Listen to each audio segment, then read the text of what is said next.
Welcome to UGC EPG Pathshala. I am Unita Sachidanand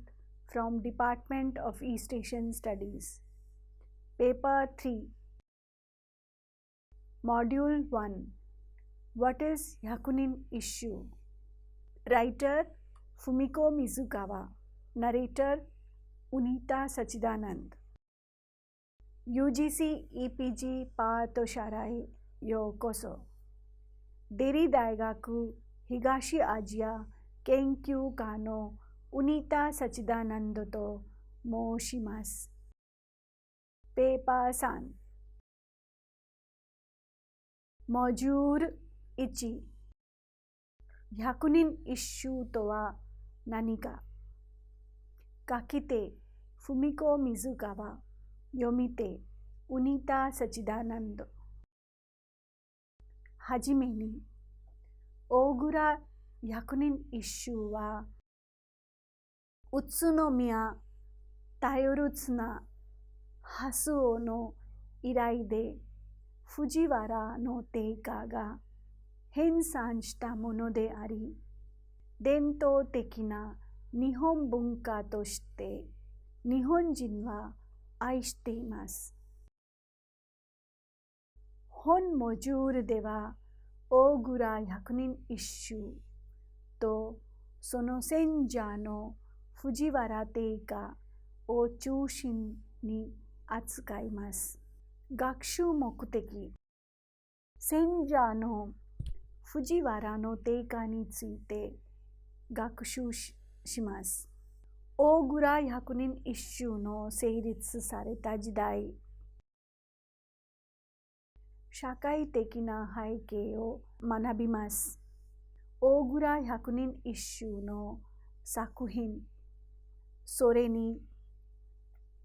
編纂された和歌とそれぞれの作家などについて学びます。キーワード、大倉百人一首、藤原定家、藤原家、王朝集華線、直線集、藤原の定家選説、ため家広報説、葬儀説、連唱説、準徳院、百人集華、歌論書、近代集華、余剰妖艶、大倉検定。1、百人一首について。百人一首について。百人一首とは、100人の和歌一首ずつを選集したものであります。大倉百人一首が最も有名であり、以下、大倉百人一首を解説します。大倉百人一首は鎌倉時代に選ばれた王朝集華線であります。と一般に言われていますが、36下線から25人しか選ばれていないことや、直線集の編者が抜けていることなどが古くから疑問視され、必ずしも王朝集華線ではないという主張もあります。それでもなお、集華として認識され続け、各地に歌碑が建てられ、現在ではカルタ教義として庶民に享受されています。選者についてですが、百人一首の選者については小説あります。藤原の定家選説、ため家広報説、定家の選んだものに息子のため家が改定を加えたとする説、葬儀説、連唱説などがあります。以下、石田義貞百人一首選者後よりその経緯をまとめます。中世までは定価説が定着していたが、安藤為明が年山紀文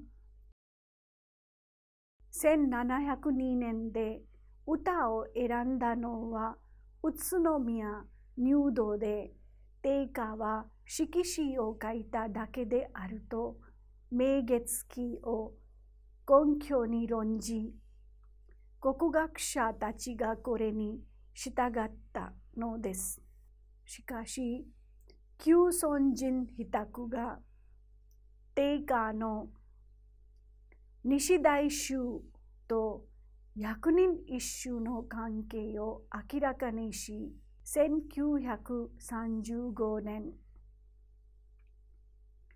定価説が再び主流となりました。そして1951年、宮内庁少量部蔵の百人集歌が発見され、大部分は定価線でありますが、最後の2首は定価以外の人の手によるという説が広まりました。さらに1963年、定価筆後鳥羽院の人も推しという大蔵色紙が見つかりました。真筆であれば、すべて定価線ということになりますが、疑問視する声も多くなります。現在なお、百人一首の選者については決定を見ないのです。3、藤原の定価について。藤原の定価、定家も言いますが、1162年から1241年まで生きていて、平安末期から鎌倉初期にかけての歌人で科学者であります。一般に定価と呼ばれています。本名は明星ですが、世に京極中納言黄門と称されています。藤原俊勢の次男で、母は美福門院家が、歌人の寂蓮はいとこにあたります。はじめ、藤原の末吉の娘、後に藤原の実宗の娘と結婚して、為家が生まれます。仁安元年1166年、女爵安元元年1175年に侍従に任ぜられます。建暦元年1211年、13味に叙せられ、以後、自部教、民部教等を歴任、貞永元年1232年、権中納言に任ぜられましたが、これを辞し、やめてね。これを辞し、翌年出家します。仁治2年8月20日に死んでしまいます。没します。歌人としての本格的な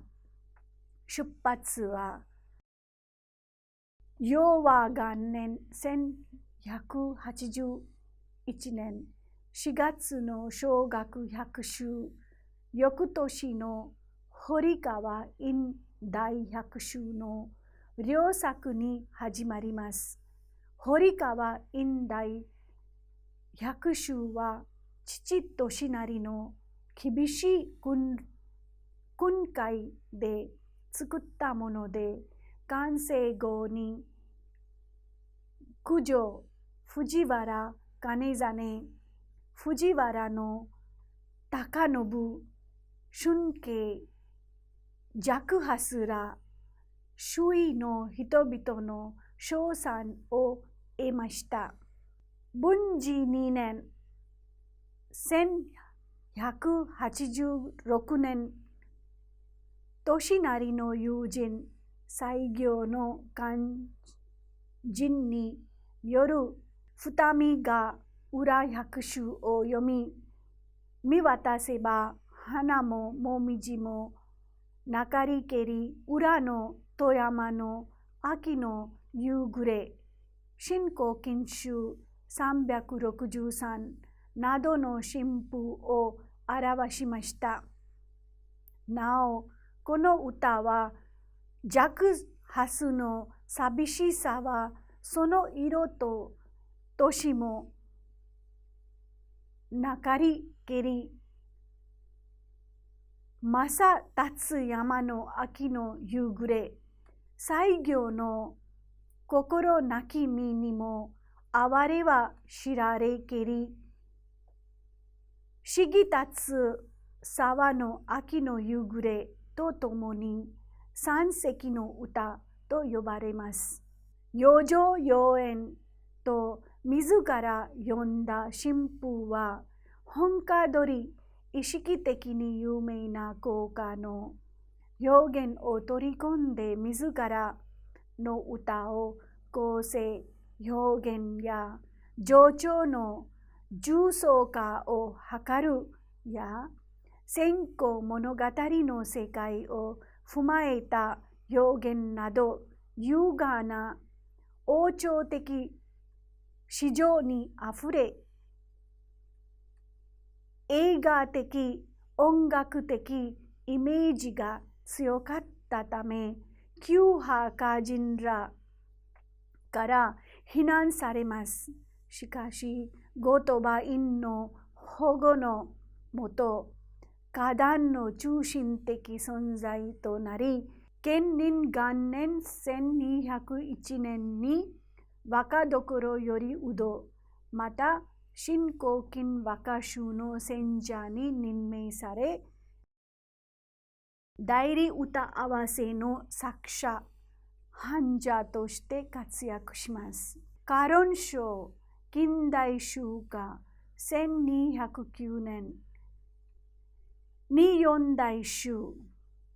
定家八代集1215年歌集、周囲愚僧1216年、定家教百万集歌合わせ、同建中密巻1220年を書きました。利成の有言を推し進め、円、右心の司教を開きます。有言とは、有縁を基調として超俗的な自然美や孤独の寂寥感を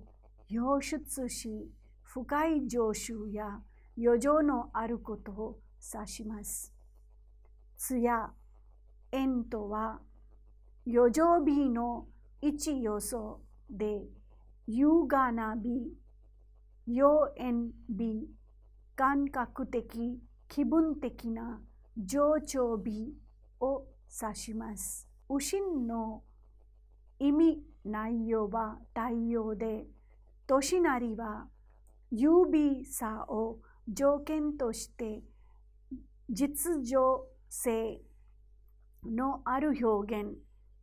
定価は対象に統徹した創作態度、言葉、因は実情の意味を取ったとされています。承久2年1220年、代理二種合会での作画言葉因の逆逆鱗に触れ、交渉が途絶える。承久の乱の後、後堀川天皇の加盟で嘉定元年1235年、新直線和歌集を編纂ついで、大蔵百人一首を編んだとされます。定価の業績としては、他に源氏物語、土佐日記などの古典籍の書写が作品ですね、が挙げられます。癖のある独特の字体は定価用と呼ばれ、皇筆として尊重されます。治承4年1180年から嘉定元年1235年に及ぶ日記、明月記途中欠落ありは平成2000年国宝に指定されました。4. 成立について、定価の日記である明月記の文略2年1235年5月27日に定価が息子為家の